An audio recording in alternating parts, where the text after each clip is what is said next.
In 2077, they voted my city the worst place to live in America. Main issues, sky-high rate of violence, and more people living below the poverty line than anywhere else. La communauté geek est sur des charbons ardents. Au mois de novembre sortira Cyberpunk 2077, le jeu vidéo révolutionnaire que les gamers attendent depuis plus de 7 ans.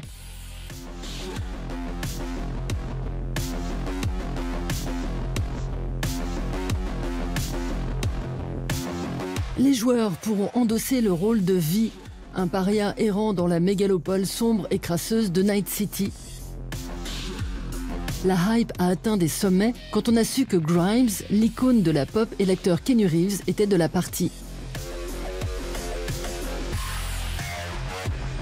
Né dans les années 80, le cyberpunk est en pleine renaissance.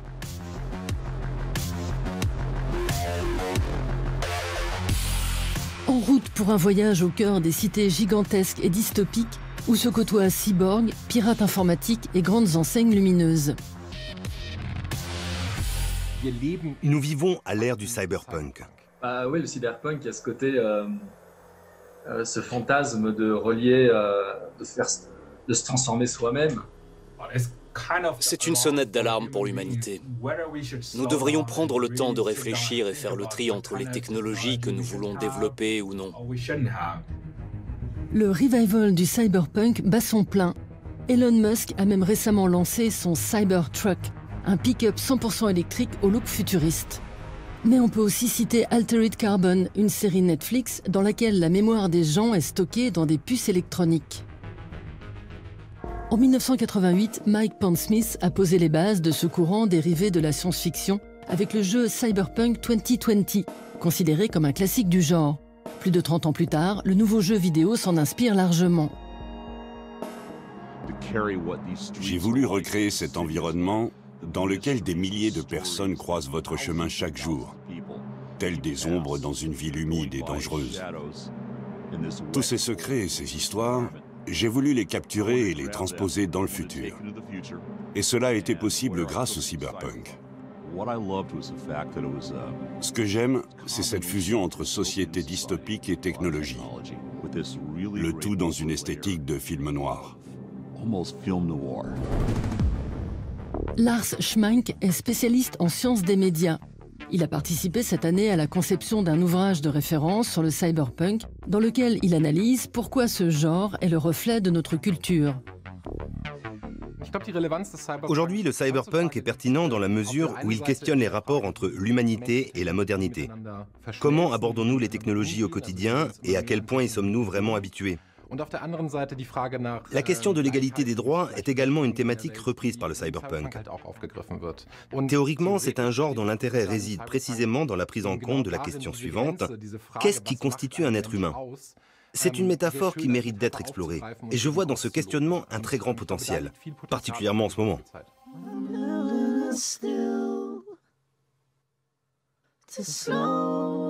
Le cyberpunk associerait donc haute technologie et marginalité. Mais dans un monde qui n'a toujours pas vu naître de cyborg, qu'en pense-t-on? Trax mène l'enquête auprès de jeunes artistes pour savoir pourquoi l'esthétique cyberpunk les fascine autant. J'estime que le cyberpunk s'est toujours focalisé sur l'humanité et sur la société. Dans mon travail, la ville joue un rôle très important. Parce que c'est souvent là que se produisent les bouleversements sociaux. C'est dans l'espace urbain qu'est concentré le pouvoir et que les technologies sont le plus visibles. Axel Le vit et travaille à Shanghai. À l'aide d'un logiciel 3D, il a réalisé plusieurs courts-métrages cyberpunk se déroulant dans de fascinantes mégapoles.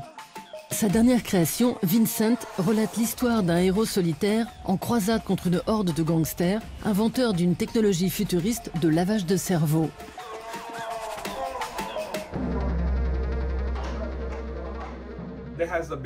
Ces derniers temps, plusieurs villes dans le monde ont été le théâtre de conflits sociaux. Shanghai en fait partie. Ce type de lutte est une thématique très présente dans de nombreuses œuvres cyberpunk. Et c'est pourquoi ce genre est encore très pertinent aujourd'hui. Dan Hughes est un designer graphique italien. Les œuvres dystopiques qu'il publie sur son compte Instagram reflètent elles aussi l'état de notre société.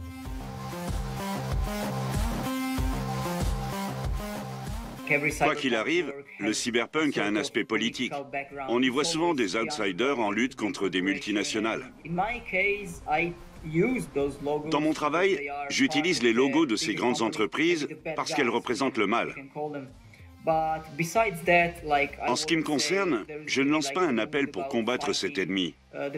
Il s'agit plutôt d'apprendre à vivre avec lui. Il y a pourtant un problème avec cette thématique récurrente propre au cyberpunk. L'outsider arrive toujours à améliorer sa propre situation, mais ne cherche jamais à changer fondamentalement la société. Mais au fait, l'année 2020 ne pourrait-elle d'ailleurs pas être qualifiée de dystopie ? La pandémie de Covid-19 a rendu les choses bien plus claires. Il est évident qu'il est de plus en plus difficile pour les pauvres de survivre, alors que les grandes entreprises font toujours plus de profits.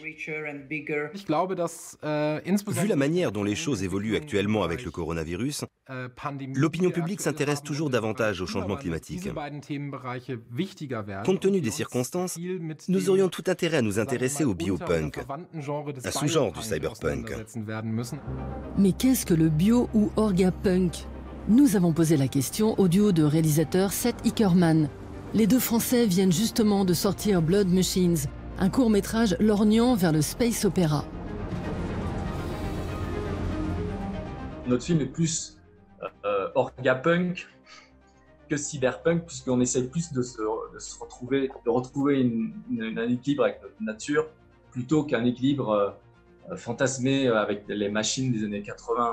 Donc, le machine, ça parle de cette confrontation entre les machines et contre l'organique qui essaye de survivre, et dans un ultime sursaut avant de mourir écrasé par les machines, il y a ce combat ultime. Les deux cinéastes voient d'ailleurs une connexion entre le cyberpunk et leur travail. Le cyberpunk, pour moi, ma vision à moi, personnelle, c'est une sorte de réaction, finalement, envers le système. Toutes ces thématiques de la science-fiction sont toujours très proches d'une forme de philosophie. C'est une réflexion par rapport au monde qui nous entoure. On le voit avec la pandémie aujourd'hui, le numérique a pris une grande part dans notre système, mais si effectivement ça devient la norme, ça fait un peu peur. La nature de l'être humain, de se poser ces questions philosophiques et d'avoir ces peurs, donc je pense que le cyberpunk va encore perdurer pendant longtemps, mais sous d'autres formes. Axel Le s'intéresse lui aussi à l'actualité. Dans sa vidéo intitulée The Journey, il prend à bras-le-corps la thématique du réchauffement planétaire. J'ai voulu créer une forêt numérique pour que les gens s'intéressent davantage à la protection de l'environnement. The Journey raconte l'histoire d'un astronaute qui revient sur Terre et qui découvre ce qui s'est passé pendant son absence. La planète a été détruite par les humains, probablement à cause de la pollution. Pour l'heure, personne ne sait si les technologies seront libératrices pour l'humanité. Elles risquent tout aussi bien de conduire le monde vers une terrible dystopie dont il sera impossible de s'échapper. Gardons un œil sur le cyberpunk qui promet de nous fournir bientôt des éléments de réponse. Trax, c'est quand tu veux et où tu veux sur arte.tv et les réseaux sociaux.